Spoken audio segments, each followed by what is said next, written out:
Você viu que a história da corrupção no Brasil remonta à época do Império e que a punição para esse tipo de crime muitas vezes chega tarde demais. Para tentar fazer com que a lei seja mais efetiva nos casos de crimes graves, a AJUF está propondo um projeto que admite a prisão cautelar logo após o julgamento de primeira instância.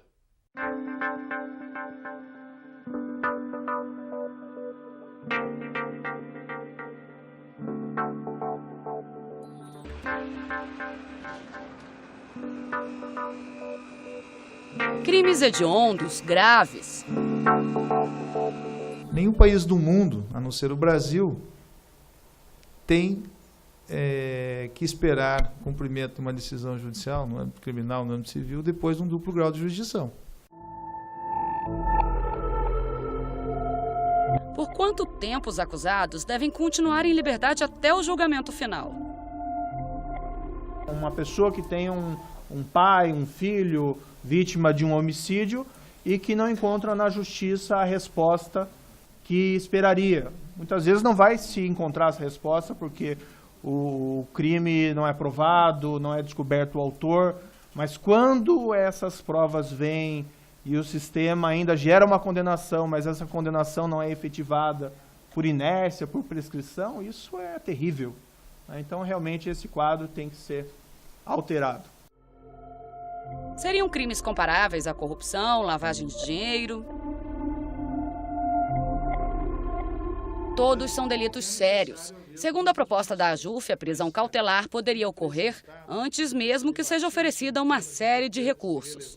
Na prática, a proposta defende, para crimes mais graves, que o juiz ou o tribunal possam decretar a prisão cautelar na fase do recurso de uma forma mais ampla do que atualmente está em vigor a legislação.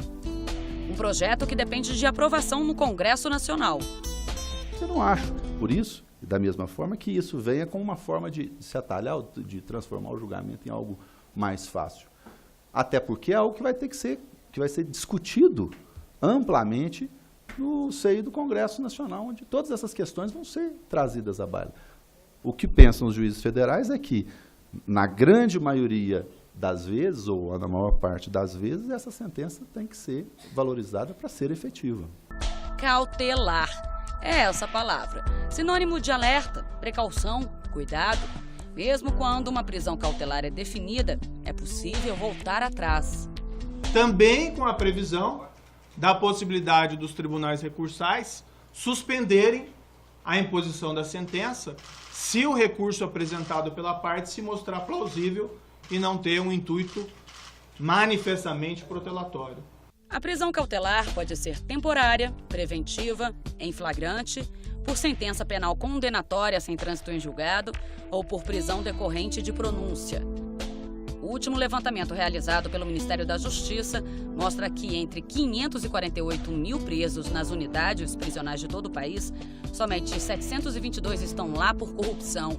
Isso equivale a 0,1% do total de detentos, entre os que já cumprem penas ou aguardam julgamento na prisão. O que houve foi uma mudança de interpretação do Supremo. Até 2009, essa questão da execução provisória era admitida, era a jurisprudência consagrada no Supremo Tribunal Federal. E esses números também eles estão, de certa forma, debatidos no acordo, né? E se demonstra que o número de modificações é muito baixo, né? E há também recursos da própria acusação, no número de recursos extraordinários que são admitidos pelo Supremo Tribunal Federal. Mesmo levando esses números em consideração, de um lado está o artigo 5º da Constituição Federal e do outro, o artigo 312 do Código Penal. Significa que estão em contrapeso a presunção da inocência e a necessidade de uma prisão cautelar. E quem equilibra no final essa balança, esse contrapeso, é aí que o papel do judiciário entra na história. A maior parte das decisões de primeiro grau não são reformadas, ao contrário. Elas são mantidas, o que demanda, ou denota, ou demonstra a qualidade técnica dos julgadores e o que também implica numa visão que, ou pelo menos a nosso juízo, implica em a gente ter uma visão no sentido de valorizar, né, essas decisões, enfim, essas decisões que geram efetividade mais próxima do fato. A Constituição brasileira diz no artigo 5º que todos são iguais perante a lei, sem distinção de qualquer natureza. E no inciso 57, que ninguém será culpado até o trânsito em julgado de sentença penal condenatória. Mas também consta no artigo 312 do Código de Processo Penal que a prisão preventiva pode ser decretada como garantia da ordem pública, ordem econômica, por conveniência da instrução criminal ou para assegurar a aplicação da lei penal, quando houver prova da existência de um crime e indício suficiente de autoria. Essa prisão seria decretada pelo juiz, durante um inquérito policial ou durante o processo criminal. O juiz responsável pela Operação Lava Jato na Justiça Federal confia na proposta da AJUF. Entende que a inocência presumida não fica abalada. Não há uma violação da presunção de inocência. Longe da AJUF qualquer pretensão em violar a presunção de inocência. Isso é algo sagrado, não só no processo penal, mas também para o juiz. A liberdade é a regra e a prisão é a exceção. Um princípio que continua valendo. O presidente da AJUF lembrou: em meio a tudo isso está a sociedade e os direitos da população devem ser respeitados, tanto quanto a presunção de inocência de um réu. A proposta está em consonância com os precedentes do Supremo Tribunal Federal, que reconhece a validade da prisão cautelar antes do julgamento definitivo e sem afronta, então, portanto, o princípio da presunção de inocência.